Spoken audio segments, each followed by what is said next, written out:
Pero doon na question mark.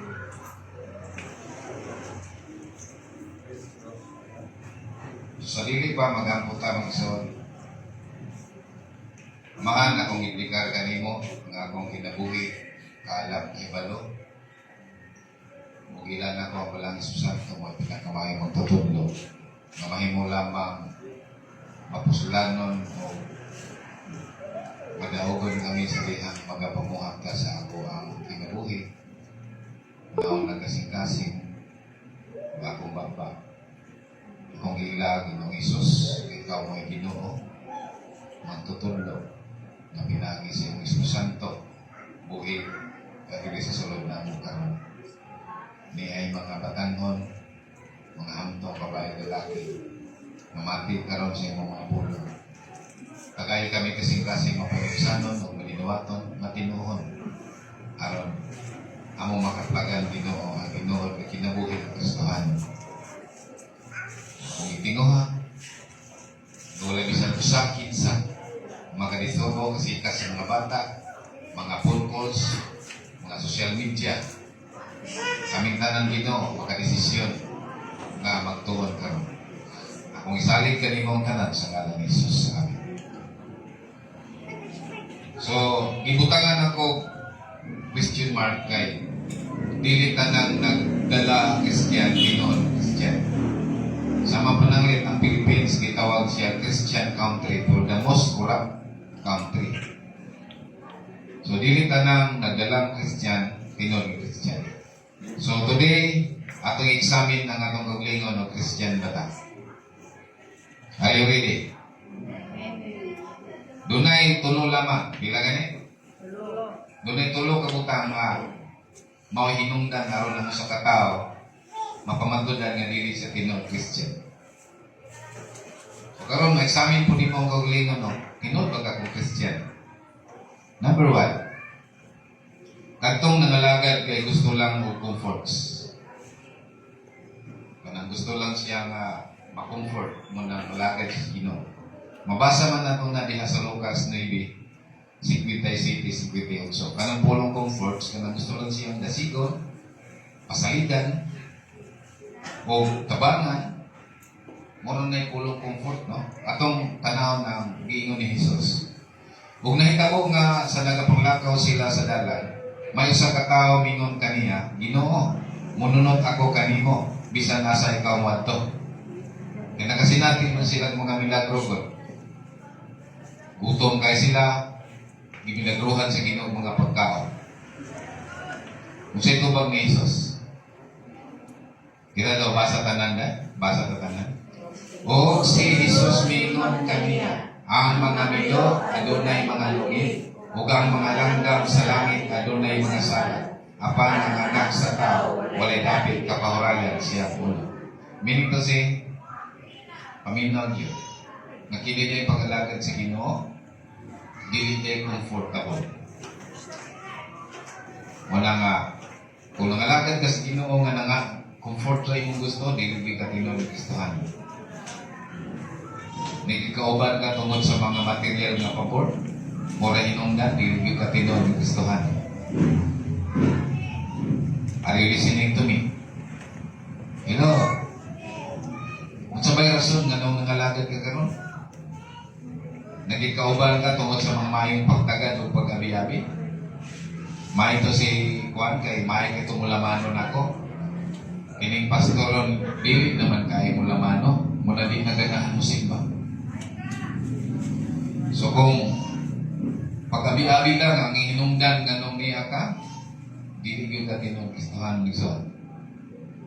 Na dili mo pasabot nga dili mo pasabot nga sa iyo ang pag-abi-abi o pag kanang naang pagtagad. Apan kung moron na hinungdan nga nang niya ka, dili ka tinong ng Kristohan. Ikaduha, tulo raman to, dali raman eh. Mapamatudan din nato nga dili ka tinong Kristohan. Kadtong tinuod nga gitawag sa Ginoo, pero wala naghatag og priority siya tawag. Tinuod nga gitawag ng tanan, many are called, but few are chosen.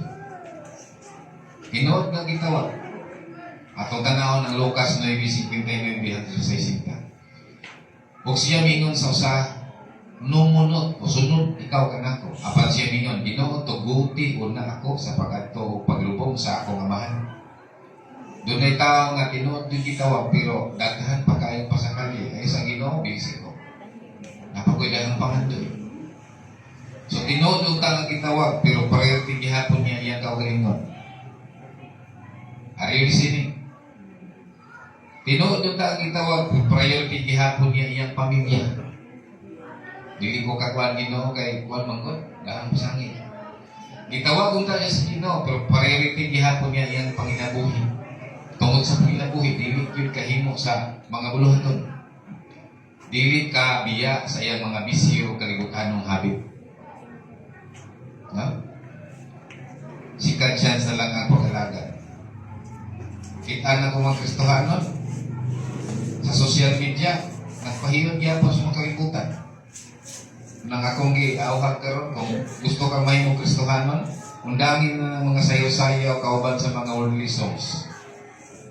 Diha sa TikTok, Reels o mga tinugang Kristohanon. Eksamina yung mga gulingon karon. No?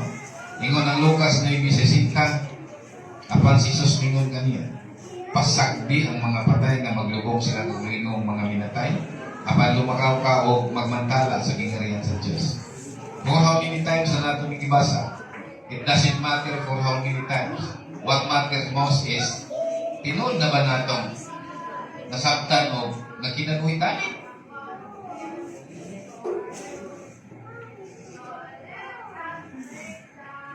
Si Brad Jojo, hilig nun siya mga bagong pagtulunan. Maayo na.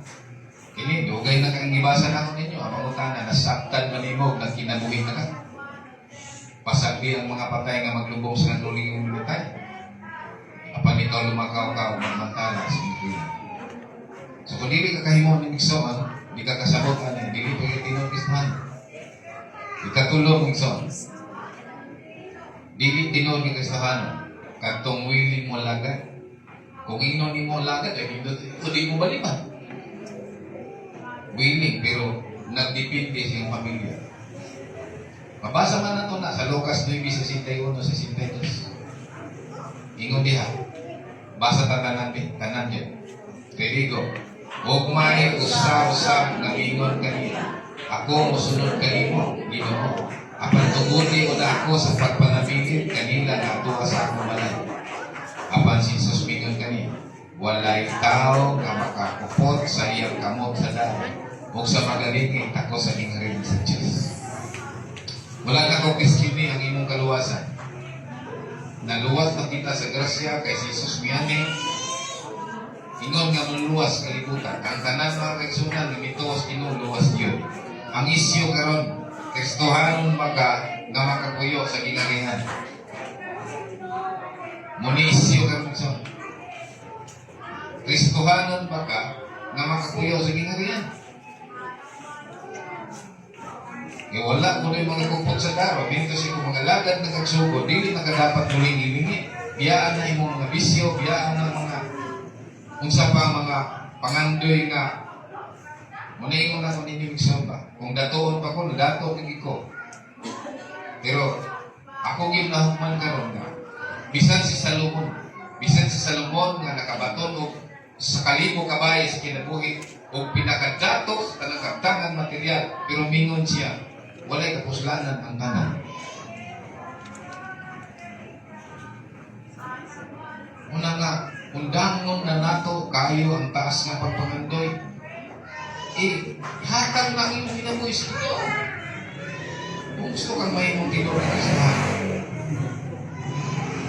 Mapamatunan yun, dili ka tinuloy ka sa lahat. Katong tao na nag-agad pa sa tawahan ng approval. Mangita dito kag-approval sa palibot. Dili pa katinon kis ng approval sa imong ginikanan, approval sa kami nagway kay wag mo siya kanang bagitan uning tao. Mayor uni, dato uni siya dito kamo hatag og referral approval. Dili katinon kis Ang tao nga nangalagad pero naghipahiyon paghihapon sa kalibutan ng kinabuhi. Nagsimba ka pero ang imong kalihukan sa gawas. Dili gihapon. Makita si Kristo. Niya, ang pait subo, dili tako sa ginarihan. Kung sa'yo kasalanan sa kaluwasan, himunang kung dili ka himong tako sa ginarihan. Munang tinutan na lang yun mga igsoon. So ang pagkakristohanon, dili basta-basta. Are you listening? Hello? Ang pagkakristohanon, dili basta-basta. Apan! Apan! Posible alang sa mga matinuohon. Ana-ana ra, dili. Matinuohon o masinog tayo.